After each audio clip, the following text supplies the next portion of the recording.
Welcome to the Deep Dive. We're the show that takes a whole heap of information, sorts through it, and pulls out the really important stuff, the insights that give you that shortcut to being genuinely well-informed. Today, we're diving into something pretty fascinating. Financial success, personal fulfillment, and what our source calls a Millionaire Master Plan.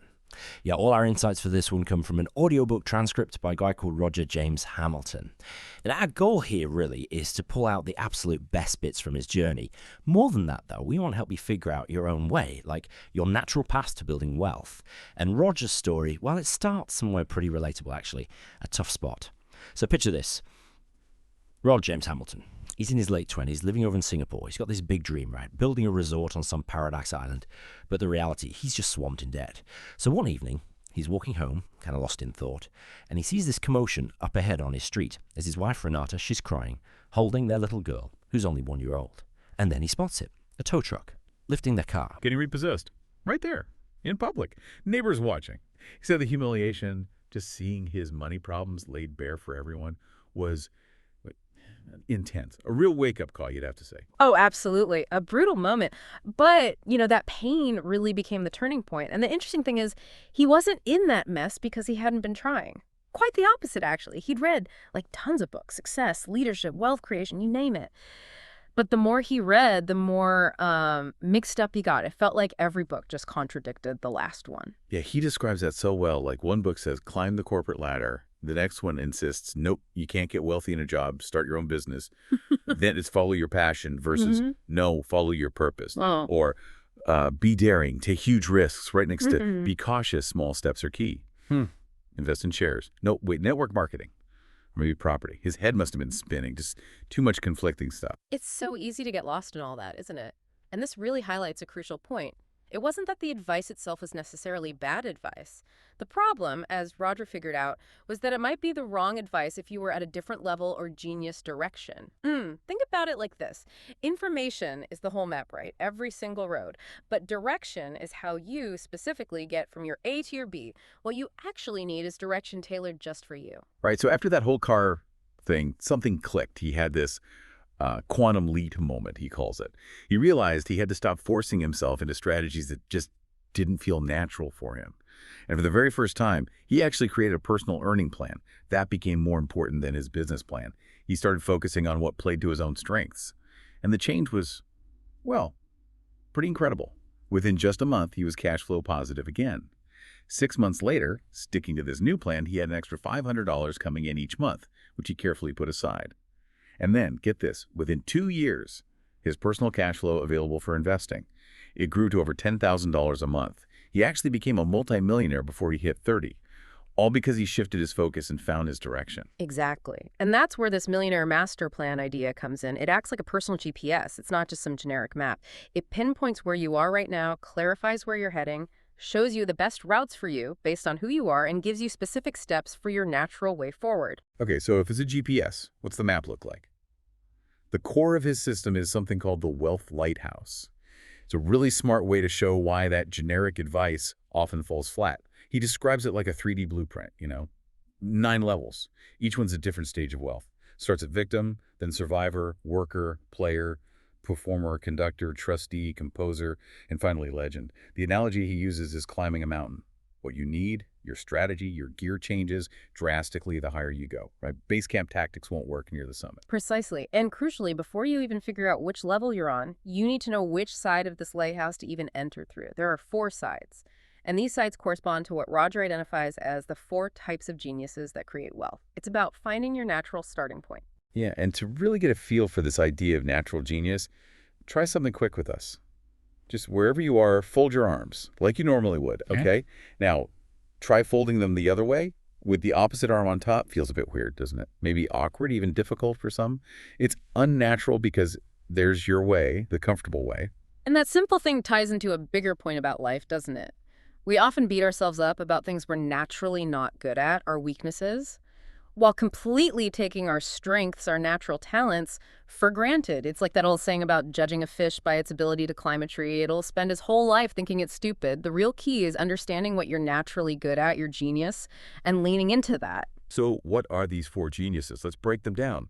First up, Dynamo genius. These are the idea smart folks. They love creating, innovating, getting things started. Think Richard Branson, maybe Bill Gates. Their main question is what?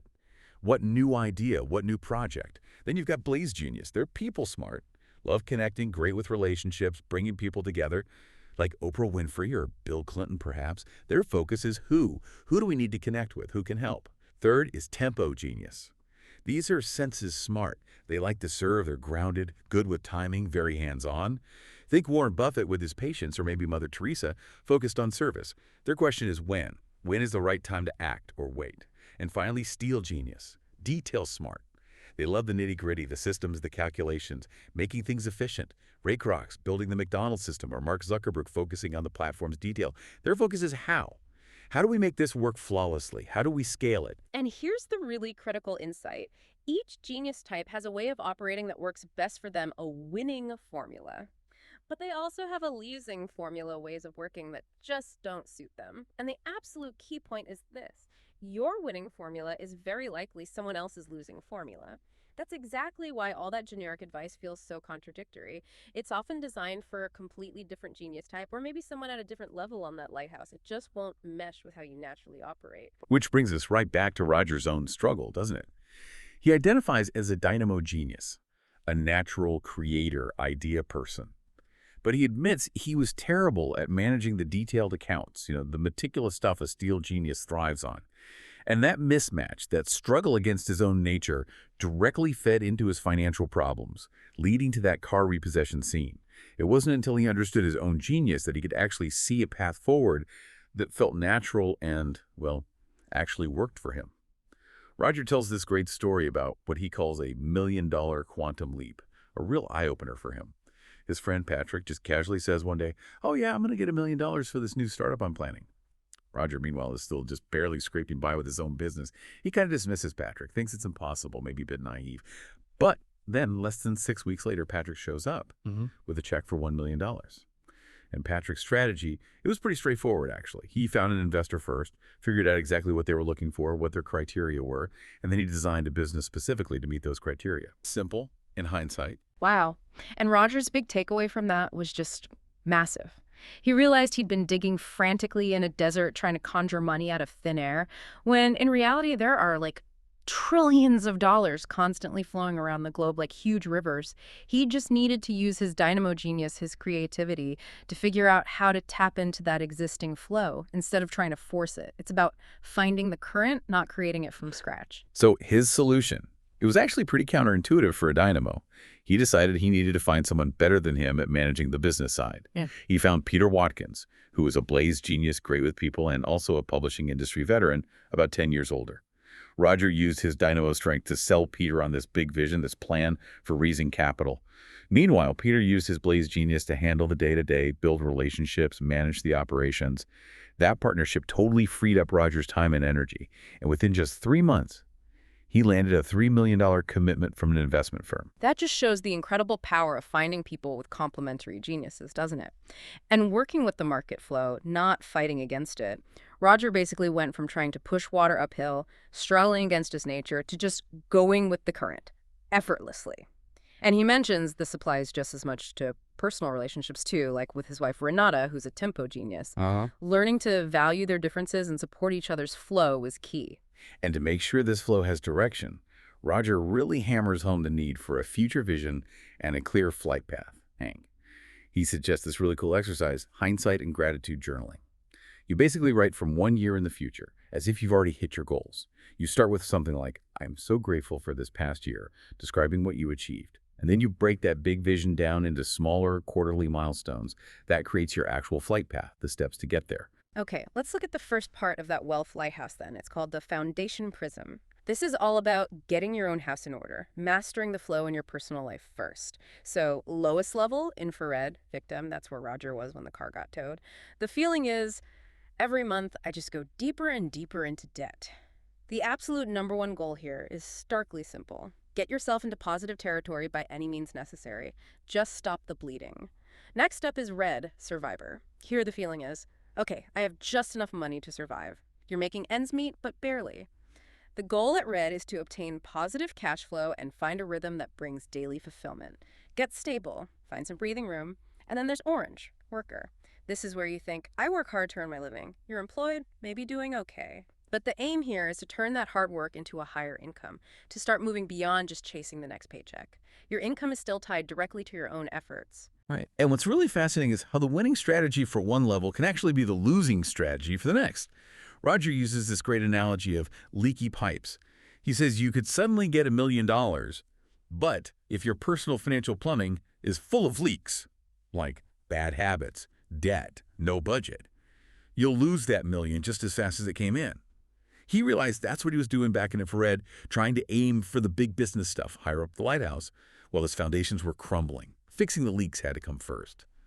So how do you fix those leaks? How do you get out of infrared? He gives 3 key steps. First, measure your money. Stop ignoring the bank statements. You have to face the numbers. And you connect that future vision we talked about to actually growing your personal cash flow steadily. It's like being honest with yourself. Second, commit to conduct. This is interesting. It means don't just rush out and try to start your own thing right away if you're struggling. Instead, find people or companies that are already successful, already in flow, and figure out how you can serve them, contribute to their success, earn your way up. And third, do your duty. Basically, be accountable, maybe to a mentor, maybe just to a strict budget. It's like putting on your own oxygen mask first. Secure your own financial base before you try to do anything bigger. And it's really cool to see how different genius types tackled this. So, Roger, the Dynamo, he actually asked his wife, Renata, the tempo genius, to handle their finances. He delegated the detail stuff, smart move. He stopped launching new, risky ideas and just focused on making his existing business cover their basic expenses. No more chasing rainbows for a bit. And, importantly, he got a job at a tech startup. He served someone else's flow to get stable income. Practicality first. Yeah, and then you had others, like Rustia, a Blaze genius. She used her network, her people skills, to find a recruitment job focused on e-learning. Played to her strengths. Renata, Roger's wife, the tempo. She tapped into her local network and service skills, became a successful property agent, focused on reliability, which is very tempo. And Slan, a steel genius, partnered with his Dynamo wife. He didn't just chase growth. He focused on creating a solid financial plan, boosting efficiency, cutting costs. Very systems-oriented. So once you're out of that infrared danger zone and into red, where you're surviving, Roger introduces the 10 steps to $1 million. His mentor gave him this challenge. Just focus on ending the month with $100 more than you started with. That's it, just $100 extra. Then next month, aim for $200 extra. Then $400, then $800. Keep doubling it. The compounding effect is just mind-blowing. If you keep doubling, that $100 eventually becomes over $102,000 per month in extra cash flow. And that's well over $1 million a year just in extra income. Roger apparently aimed to double his net income every 3 months. Ambitious, but shows the power of focus. Wow. That really puts it in perspective. And this ties into his Superman time idea. He says you often need a Clark Kent job first that could be working for someone else or just your initial stabilizing business. That basic income buys you the time and space for your Superman time. That's when you work on your real passion, your future vision. Even Warren Buffett, worked for Benjamin Graham early on. Build the foundation first. Right. It's strategic. You build the resources that let you eventually fly. And as you climb these levels, you also need to learn the language of flow. This is a subtle but really important shift. It's moving away from making requests like, can I have some money? Or I need help, which kind of puts you in a position of weakness. Instead, you start identifying and offering opportunities. You frame your needs as solutions for others. So instead of I need funding, it becomes I see an opportunity here to create X value, which will require Y investment, offering Z return. Businesses talk in opportunities, not just needs. Okay, so that covers the foundation. Moving up, we get to the enterprise prism.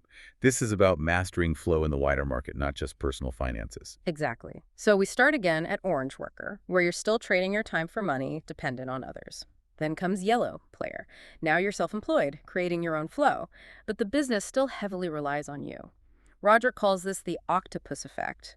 You're the center, and all the tentacles, projects, clients, lead back to you. Ah, the octopus effect. I think a lot of entrepreneurs know that feeling. You're juggling everything. You are the business. It's exhausting and definitely limits growth. Totally. It's a major bottleneck.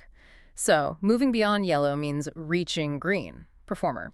At green, your business or businesses can actually run without you being involved day to day. You're leading high-performing teams. The enterprise has its own momentum. And finally, blue, conductor. This is where you're managing multiple investments, you've really mastered cash flow and capital, you're thinking and operating in millions, orchestrating the whole thing. Okay, so to get past that octopus stage and really scale, Roger busts some common myths about wealth. These are really interesting. Yeah, these are big ones that trap people. Let's go through them. Myth number 1, wealth comes from passive income. Not quite. Roger argues that portfolio income, like from investments, needs active management by a skilled team. Nothing truly passive about significant wealth. Right. Myth 2, wealth comes from multiple streams of income. People love saying that one. But the truth, he says, is that success comes from growing multiple teams. It's the people running those streams that matter, not just the streams themselves. People generate the income. Okay, myth 3, wealth comes from your exit strategy, always planning how to sell up and get out. He flips that. A success strategy means loving what you do and wanting to continue doing it. The wealthiest people often stay involved because they're passionate, not just waiting to cash out. Makes sense. Myth 4, wealth comes from being your own boss, the ultimate entrepreneurial dream for many. But he says true wealth often comes from consciously choosing who your boss will be. That means choosing your investors, your board, your key partners, establishing strong accountability structures. It's not about having no boss, but the right boss. That's a subtle shift. Okay. Last one, myth 5, wealth comes from risking it all, the big, bold gamble. Nope. He points out that truly heroic journeys, climbing Everest, space travel, actually focus on minimizing risk through intense planning, testing, and deliberate steps. You manage risk carefully to achieve big things. You don't just throw caution to the wind. So, if those are the myths, what's the actual formula? Yeah. He keeps it surprisingly simple with the wealth equation. Yeah, it boils down to this. Wealth, value X, leverage. Think of it this way. Value is about what you offer that people want. That determines the speed of money flow towards you. People pay for things they value. Leverage is about how you multiply that value. That increases the volume of money flow. It's like making copies of something valuable. He uses his own story, right? Yeah. Selling original sketches in Cambridge that was creating value. Exactly. But then making prints, copies of those sketches, and selling lots of them, that was leverage. Multiplying the initial value, that's how you scale wealth. And tied to this is the power of zero as you move up these lighthouse levels. Right. Your perception of what constitutes a lot of money fundamentally shifts, usually by a factor of 10 at each major stage. So maybe managing $1,000 felt big at one point, then $10,000 becomes the focus, then $100,000. You earn the right to comfortably operate with more zeros. Your scale expands. Okay, so practically, how do you move from being an orange worker to a yellow player, someone creating their own flow? 3 steps again. 1, identify your identity. Get crystal clear on your unique niche. What specific problem do you solve better than anyone else? 2, master your market. Really understand your competitors, your customers, your unique positioning. Where do you fit? 3, monetize your moment. Focus on promotions and sales that actually make profit. And crucially, automate or outsource everything that isn't your core genius work. Free yourself up.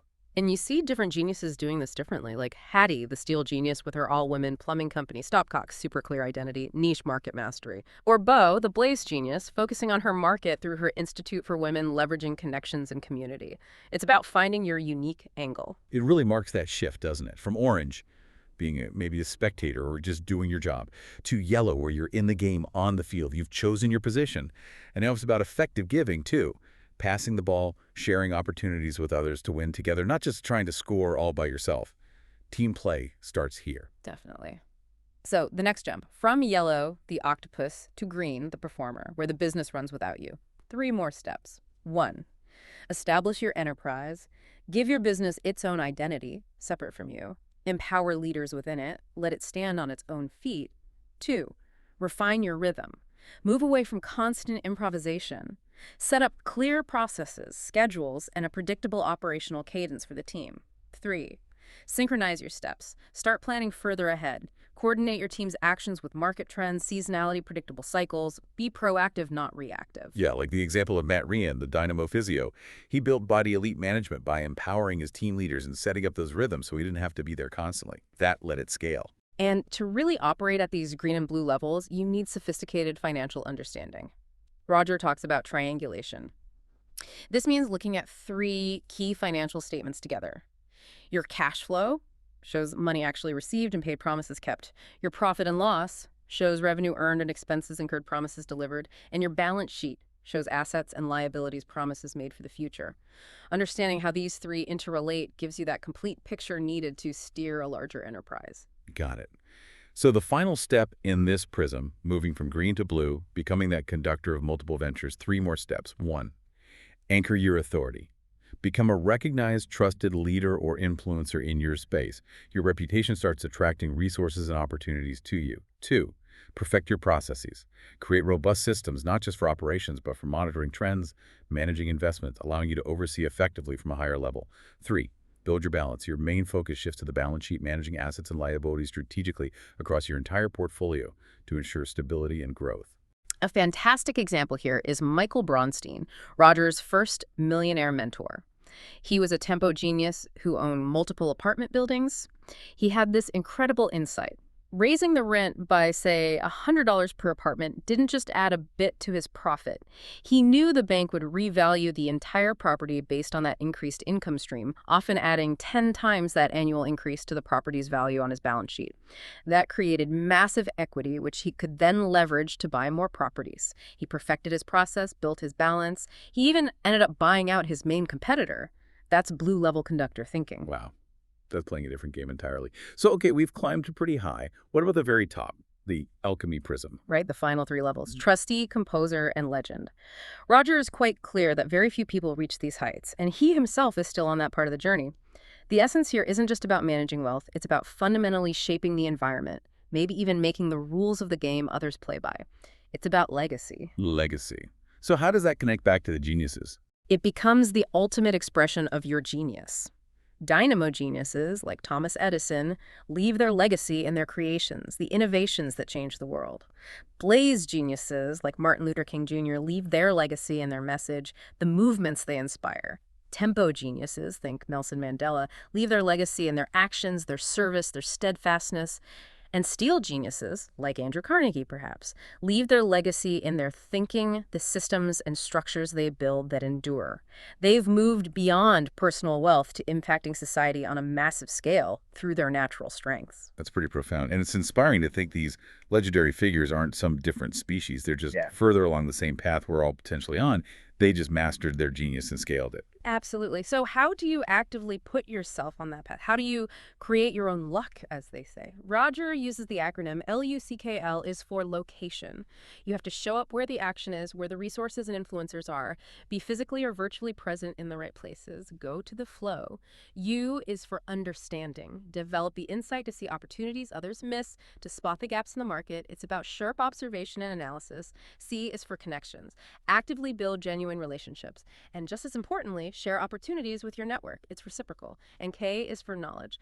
But not just book knowledge, this is practical knowledge gained from doing, from practice, from taking action and learning from the results. LUCK location. Understanding, connections, knowledge, that's a great framework. And to help bring all this down to earth, make it actionable today, Roger offers a really simple but powerful daily practice. He suggests starting every single day by asking yourself these questions, making it a routine for a more centered and purposeful life. Ready? 1. What am I grateful for? Start with gratitude. 2. Who needs my love today? Focus on connection. 3. Who inspires me today? Find motivation. 4. What am I most committed to today? Clarify focus. 5. What is my intention today? Set direction. 6. What magic can my world give to me today? Openness to possibility. 7. What is my higher purpose today? Connect to meaning. It's a beautiful practice, and he wraps up the whole journey with this amazing metaphor of the ancient lighthouse of Alexandria. For centuries, it was this incredible symbol, a beacon guiding ships home safely, helping others set sail on new voyages, and he says it held a secret hidden right there in plain sight. What a trip this has been, eh? Following that beam up the Wealth Lighthouse, from infrared debt all the way up towards legend, it's quite a map he's laid out. It really is. And that secret of the lighthouse, it's actually quite simple and quite profound, he says. The secret is not within the levels of the lighthouse and the steps that take you to the top. The secret is that they all lead to the light. The purpose of any lighthouse is not to illuminate itself, but to illuminate others. By lighting ourselves, we tap into this power to light up those around us. Wow. That's powerful. So really, the takeaway for you listening, the secret isn't just knowing about these levels or geniuses, or even just listening to us talk about it. The real secret is what you choose to do with this knowledge, how you apply it to your own genius, light your own lamp, and find your path. We really hope this deep dive has sparked some ideas for you. Thanks so much for joining us.